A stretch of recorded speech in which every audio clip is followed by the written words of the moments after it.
Hello guys, मेरे YouTube channel में आपका स्वागत है। मेरा नाम है मनमोहन मिश्रा। तो आज मैं इस वीडियो में डिस्कस करने वाला हूं कि आपको किसमें इन्वेस्टमेंट करना चाहिए, एलआईसी या फिर पीपीएफ।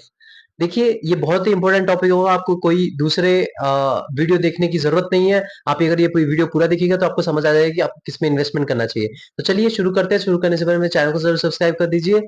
सबसे पहले मैं आपको बता दूं कि एलआईसी होता क्या है। एलआईसी बेसिकली एक इंश्योरेंस पॉलिसी। तो अगर आप इन्वेस्टमेंट के तौर पे देख रहे हैं तो आप इन्वेस्टमेंट के तौर पे एलआईसी की तरफ नहीं जा सकते। मैं आपको ये साफ-साफ बता देता हूँ। लेकिन हाँ, ये आप ये दिमाग में सोच रहे कि यार तो फिर मुझे पैसा लगाना ही नहीं। आपने यहाँ पे वीडियो बंद कर दिया होगा देख के। लेकिन मैं आपको बता रहा हूँ कि आपको इसमें पैसा लगाना ज़रूरी है। एलआईसी बहुत ज़रूरी है। कैसे, मैं आपको ये बताता हूँ। सबसे पहले मैं आपको ये जो मतलब वीडियो में एलआईसी और इनके बीच में डिफरेंस और ये चीज़ें इन्वेस्टमेंट के बारे में बता दूँ। सबसे पहले हमारा टारगेट क्या रहता है, मैं आपको ये बता देता हूँ। तो टारगेट जो हमारा रहता है कि अगर मान लीजिए हमारा जो महंगाई है वो 6% है, तो हमको जो रिटर्न चाहिए ना वो 6% में बीट करना है। मतलब वो जो इन्फ्लेशन है उसे हमें बीट करना बहुत जरूरी है। तो हमारा जो इन्फ्लेशन रेट है अगर आप इंडिया में देखें तो 6% है, हर साल बढ़ता है। मान लीजिए आप इस साल में कोई प्रोडक्ट खरीद रहे हैं 100 रुपए का, तो अगले साल 106 रुपए हो जाता है। तो आप जो फिक्स डिपॉजिट देखते हैं आप 6 से 7% आपको मिलता है, तो आपका 100 रुपए 106 रुपए या 107 रुपए हो जाता है अगले साल। तो आपका बेसिकली पैसा बढ़ रहा है, आपको दिख रहा है, लेकिन वो बढ़ नहीं रहा है क्योंकि आपका जो इन्फ्लेशन है मतलब महंगाई है उसके साथ साथ ही चल रहा है। तो बेसिकली अगर आप रिटर्न वैसे ही एलआईसी का देखें तो उसका रिटर्न उतना ही रहता है। तो हमारा यहाँ पे इन्फ्लेशन बीट नहीं हो पाता है, मतलब 5 से 7% के बीच है। तो हमारा ये इन्वेस्टमेंट के प्लान पे अगर देखें तो एलआईसी कोई इन्वेस्टमेंट प्लान नहीं है।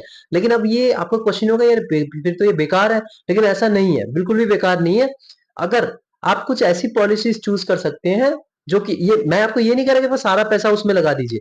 लेकिन आप कुछ ऐसा पॉलिसी चूज कर सकते हैं जो आपको 5 से 7% तक रिटर्न दे, पहला। ठीक है।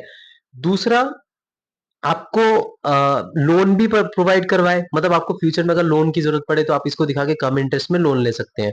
दूसरा ये है। तीसरा है कि आपको रिटर्न तो मैंने आपको बता दी कि 5 से 6% दे। और तीसरे में आपको ये बता दिया कि मतलब आपको एक्सीडेंटल बेनिफिट भी दे दे, आपको डेथ बेनिफिट भी दे दे। डेथ बेनिफिट मतलब भगवान अगर आपको कुछ हो जाए तो आपको घर वालों को अच्छा खासा रिटर्न मिल जाए। तो मैं आपको बता रहा हूँ एलआईसी में अच्छा खासा रिटर्न मिल जाता है, मतलब 20 से 25% या 30% तक रिटर्न मिल जाता है जो आपने इन्वेस्टेड अमाउंट है, या उससे ज्यादा भी मिल जाता है अगर आपको कुछ भगवान अगर कुछ हो जाता है तो घर घर वाले जो फैमिली है उनके सेफ हो जाते हैं। ठीक है, ये हो जाता है। उसके बाद आपका जो टैक्स बेनिफिट मिल जाए। टैक्स बेनिफिट मतलब जैसे कि मान लीजिए आपने अभी कहीं पे नौकरी कर रहे हैं और आपका जो टैक्स रेजिम है अभी जो 7 से 7.5 लाख का जो पैकेज है उससे ज्यादा आप पहुंच जाते हैं तो आपको टैक्स देना पड़ता है। तो आप जो टैक्स गवर्नमेंट को देते हैं उसकी जगह आप एलआईसी में इन्वेस्ट कर रहे हैं और आप फ्यूचर में इन्वेस्ट कर रहे हैं, तो आपको फ्यूचर में अच्छा खासा रिटर्न देगा। और जो पांचवा जो पॉइंट है वो है पेंशन प्लान। पेंशन मतलब मान लीजिए आपने 10 से 15 साल या 20 साल तक आपने इन्वेस्ट करा।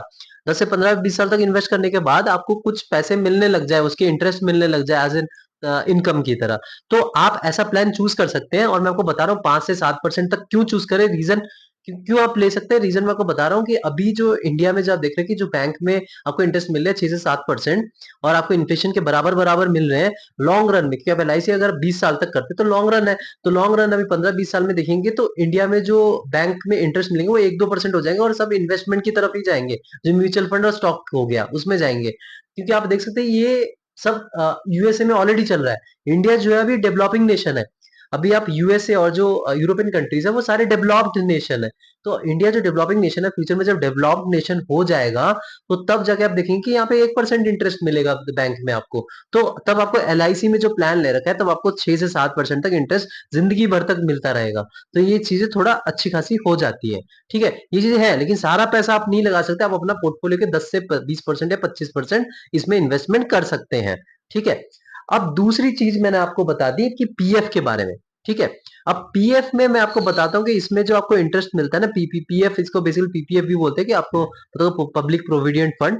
इसमें जो होता है आपको 8.1% तक आपको फिक्स्ड इनकम मिलता है, क्योंकि ये बेसिकली गवर्नमेंट का ही है। तो आपको 8.1% तक आपको कंपाउंड इंटरेस्ट में फिक्स रिटर्न मिलता है। तो बेसिकली अगर आप इन्फ्लेशन रेट देखे 6% है और आपको ये कंपाउंड इंटरेस्ट में 8.1% दे रहा है, तो ये बहुत ही अच्छा खासा है। मैं आपको बता रहा हूँ कि ये कोई बेकार पॉलिसी नहीं है। ये जो गवर्नमेंट ने निकाला है 8.1 तक, ये अच्छा खासा है। कंपाउंड इंटरेस्ट में 8.1 बहुत अच्छा खासा होता है। और दूसरी चीज अगर आप देखें तो ये फंड मैं अगर कंपेयर करूं एलआईसी के साथ तो आप कंपेरेबल तो है नहीं, क्योंकि मैं बता रहा हूँ कि अगर आपको डेथ बेनिफिट इसमें कुछ मिलती ही नहीं है पीएफ में।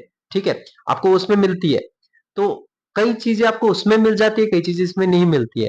तो ओवरऑल देखा जाए अगर आप इन्वेस्टमेंट के तौर पे मतलब आप ये सोचते कि नहीं यार मैंने ऑलरेडी ऐसे प्लान ले रखा है यार मुझे डेथ डेथ बेनिफिट ऑलरेडी मिल जाएगा, या फिर मुझे आपको फैमिली ऑलरेडी सेटल्ड, आपको नहीं चाहिए कुछ ये सब चीजें, तो आप इन्वेस्टमेंट प्रॉपर इन्वेस्टमेंट के तौर पर आपको कोई रिस्क नहीं लेना है। अगर आपको पता है कि भाई मुझे कोई रिस्क नहीं लेना, मुझे कोई स्टॉक म्यूचुअल फंड में नहीं जाना, मुझे क्रिप्टो करेंसी में नहीं जाना, मुझे कुछ भी रिस्क नहीं लेना, मेरे को टेंशन फ्री रहना है, मैं कोई जब प्रॉपर्टी भी नहीं खरीद सकता, तो आप ये चीजें अगर टेंशन वेंशन ये सब चीज से दूर दूर रहने हैं और आपको 8.1% कंपाउंड इंटरेस्ट से खुश है क्योंकि इन्फ्लेशन बीटिंग तो है ही, तो आप इसमें पीएफ में जा सकते हैं। ये कोई बुरा नहीं है लेकिन इतना अच्छा भी नहीं है, क्योंकि अगर आप म्यूचुअल फंड में देखें थोड़ा सा रिस्क ले लेंगे, लेकिन आप लॉन्ग रन में 10 से 15% तक अगर एसआईपी करेंगे तो आपको 12 से 13% या 15% तक आपको कंपाउंड इंटरेस्ट मिल सकता है। और मैं आपको बता रहा हूँ लॉन्ग रन में 1-2% मतलब 5 लाख 10 लाख 15 लाख तक का फर्क डिफरेंस दिखेगा अगर आप करेंगे एसआईपी। अगर आप कैलकुलेट भी करेंगे, आपके पास अगर कैलकुलेटर है तब खुद कैलकुलेट कर सकते हैं और आपको पता चल जाएगा कि यार कितना बड़ा डिफरेंस है। तो ओवरऑल कंक्लूजन मैंने आपको बता दिया है कि एलआईसी जो है वो इन्वेस्टमेंट प्लान नहीं है, लेकिन आप फिर भी इसमें पैसे कुछ डाल सकते हैं, लेकिन कुछ हिस्सा, ऐसा नहीं कि सारा ही पैसा उसमें लगा दिया। दूसरा पीपीएफ आप उसमें कर सकते हैं अगर आप सेफ चलना चाहते हैं, बहुत ही सेफ, मतलब आपको फिक्स रिटर्न मिल जाएगा से, तो उसमें आप ज्यादा अपना सैलरी से कटवा सकते हैं, क्योंकि आपको बेसिकली ये सैलरी से ही कटेंगे। जब आपको जो पैसा मिलेगा उसी का ही कुछ परसेंट पीएफ में इन्वेस्टेड रहता है और कुछ कंपनी भी लगाती है, और उसके बाद आपका उसी का ही 8.1% इंटरेस्ट मिलता है। चलिए मेरे चैनल को सब्सक्राइब जरूर कर दीजिएगा, मैं ऐसी वीडियो लाता रहूंगा। Thank you.